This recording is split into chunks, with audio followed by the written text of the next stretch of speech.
آخرت میں بھی انہیں کوئی کھٹکا نہیں رہتا۔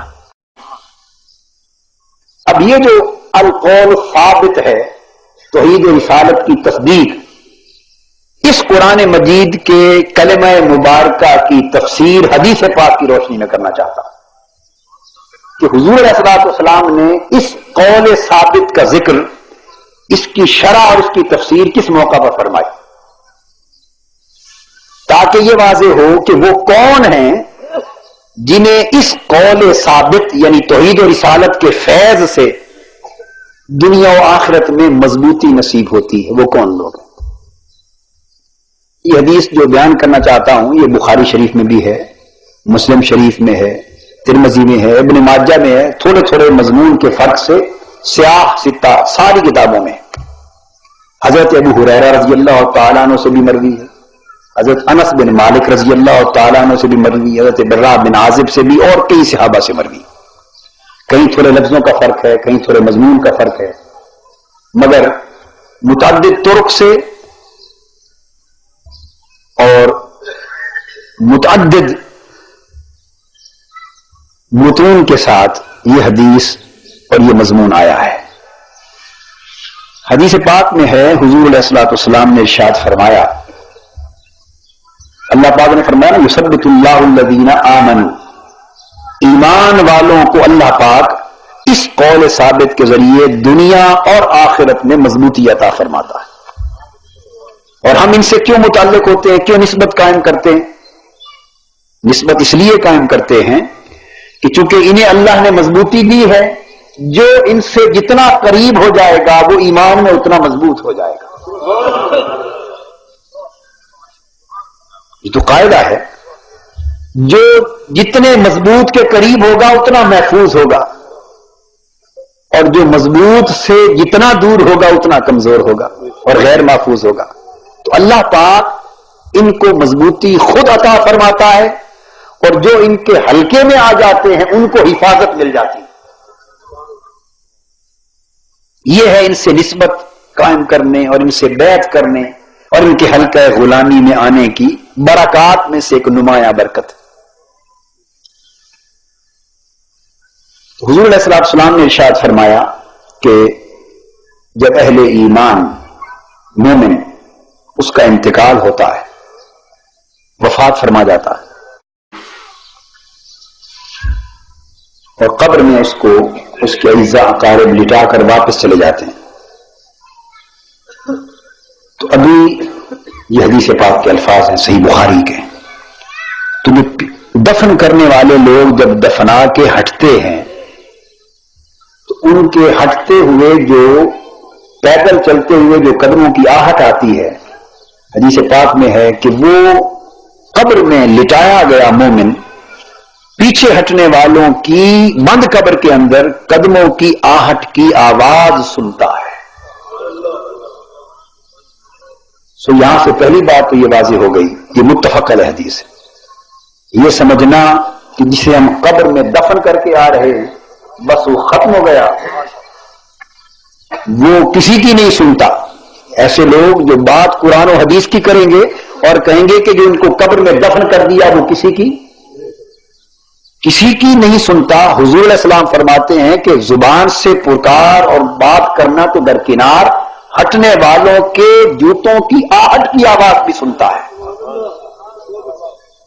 یہ کہنا کہ جس کو دفن کر کے آ گئے اور جو قبر میں چلا گیا وہ آواز نہیں سنتا، یہ کھلا انکار ہے حدیث پاک صلی اللہ علیہ وسلم کا، کھلا انکار۔ اور ایسے شخص کو حق نہیں پہنچتا کہ وہ اپنی نسبت حدیث یا سنت کی طرف کرے۔ اس نقطے کو ذہن نشین کر لیں، یا تو وہ شخص جو خود کو حدیث اور سنت کے ساتھ منسوب کرتا ہے، یا وہ عقیدہ بدل لے اور کہے کہ قبر میں لیٹے ہوئے سنتے، کوئی دو ٹوک بات، اور اگر کہے کہ نہیں سنتے تو پھر حدیث سے اپنا تعلق توڑ لے۔ اتنی بات آپ کو یاد رہ جائے گی جی۔ حدیث ہے بخاری کی بھی، مشکات شریف میں، باب اثبات القبر۔ کیا آپ پھر بھول جاتے ہیں کیونکہ سنی ہے نا، سنی کا معنی ہے جو سنے، سر دھنے اور پھر بھول جائے۔ یہ وجہ ہے کہ وہ مفت میں اپنے مسلک کو مبنی بر کتاب و سنت ثابت کر چکے. آپ بات کرتے نہیں کتاب و سنت. اتنی بات یاد رکھیں. اس سے کہیں کہ مشکات شریف کی جو باب اثبات القبر ہے اور بخاری شریف میں مسلم شریف میں کیا یہ حدیث ہے یا نہیں؟ میں آپ کو سبق سمجھا رہا ہوں، یاد کر لیں.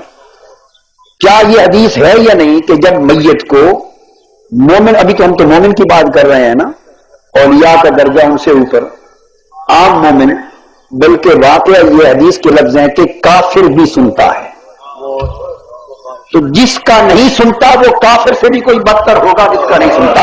حضور نے تو فرمایا کافر بھی سنتا ہے.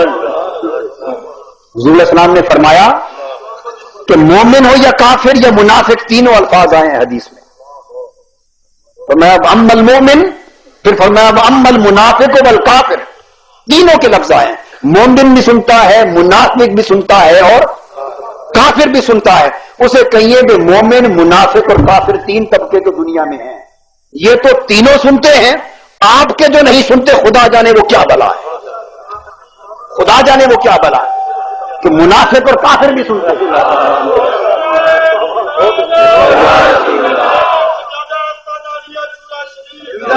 یہ بات ذہن نشین ہو گئی. میرا خیر اس بات پہ مار اب نہیں کھائیں گے آپ. انہیں کہے کہ حدیث بتاتی ہے کہ مومن تو درکنار اور ولی اللہ تو درکنار، اولیاء انبیاء کے درجے تو بڑے اونچے ہیں. مومن حتیٰ کہ منافق اور کافر بھی سنتے ہیں. جو بھی قبر میں دفنایا جائے، جو بھی قبر میں، حدیث پاک میں بلکہ یہاں تک لفظ آیا ہے کافر کے لفظ کے ساتھ کہ اس کی روح اس کے جسم میں لوٹا دی جاتی. کتنا ظلم ہے. اولیاء اللہ کی شان میں کوئی زبان درازی کرے کہ وہ مر گئے اب نہیں سنتے. خدا کا خوف کرو.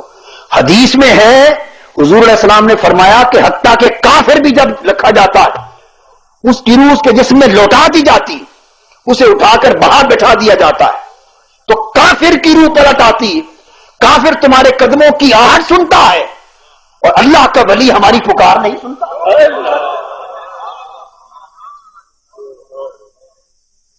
اگر کوئی اس کا انکار کرے تو جو قریبی عالم ملے آپ کو اہل سنت کا، اس کے ہاں چلے جائیں، کہیں جی یہ حدیث قادری صاحب نے بیان کی تھی، دکھا دیں، ہم ذمہ دار ہیں. اور اگر یہ حدیث ہے تو پھر دوسرا راستہ کوئی نہیں کہ عقیدہ بدلا جائے. یہ نہ کہا جائے جب کبھی کوئی کہے نا کہ کوئی نہیں سنتا، کوئی نہیں سنتا، مر گئے، ختم ہو گئے، کوئی نہیں سنتا. انہوں نے کہا آپ کے مر گئے ہوں گے، ختم ہو گئے ہوں گے. مومن سے لے کے کافر تک تو سنتے ہیں، اور بقایا آپ کے خدا جانے کیا بلا ہے وہ کیوں نہیں سنتے. آپ سمجھ گئے بات. بتانا یہ چاہتا ہوں کہ عقیدہ حق کیا ہے اور ڈھونگ کیا رچایا جا رہا ہے کتاب و سنت کے نام پر. اس چیز کو ذہن نشین کر لیں. اور نئی نسل کو گمراہ کیا جا رہا ہے صرف قرآن و حدیث کا نام لے کر. نہ کسی نے دیکھنا. میں ضمن ایک بات بتا دوں، میں نام نہیں لوں گا. لاہور کے بہت بڑے عالم ہیں کسی مسلک کے، وہ انتقال کر چکے ہیں، بڑا عرصہ ہو گیا. بہت بڑے عالم، بہت بڑے محدث اور مفسر کے نام سے مشہور ہیں. لاہور میں ان کا مرکز ہے. میں نے یہ بات ہے کوئی 20 سال پرانی، 20 سال پرانی ایک بات ہے. کوئی عالم دین ہے، انہوں نے ایک کتاب لکھی ہے، اس کا نام ہے آنکھوں کی ٹھنڈک. حضور علیہ السلام کی شان حاضر ناظر کے خلاف، حضور علیہ السلام کی حاضر ناظر ہونے کی شان کے خلاف تبرید النواظر، آنکھوں کی ٹھنڈک. وہ لکھنے والے مصنف زندہ ہے. انہوں نے کتاب لکھی ہے. کوئی 15-20 سال پہلے میں بچہ تھا، ابھی طالب علم تھا، یعنی درسی کتابیں پڑھتا تھا اس زمانے کی بات. ہوتا کیا ہے، وہ کتاب بازار سے ملی، میں لے آیا، میں نے پڑھی. اس کتاب کی تقریر انہوں نے ایک بہت بڑے عالم کی لکھی جن کا میں نام نہیں بتانا چاہتا. اب جس کو شوق ہو وہ کتاب لے، اس کو پڑھے، تقریر بھی معلوم ہو جائے گی. وہ کتاب پڑھتے ہوئے اس میں حوالہ دیا تھا چونکہ حاضر و ناظر کی شان کے خلاف لکھی تھی. اس میں درج تھا ملا علی قاری رحمۃ اللہ علیہ کا حوالہ، ان کی کتاب شرح الشفا، فلاں جلد فلاں صفحہ، مکمل حوالہ. اس میں لکھا ہوا ہے، ملا علی قاری نے لکھا ہے کہ لا روحہ فی بیوت اہل الاسلام، کہ حضور علیہ السلام کی روح پاک اہل اسلام کے گھروں میں نہیں ہوتی. یہ حوالہ لکھا ہوا تھا. یہ بات میں آپ کو یعنی کم سے کم 20 یا 22 سال پہلے کی بتا رہا. اب ایک چیز آپ کو بتائیں، جیسے جو لوگ شعر و ادب سے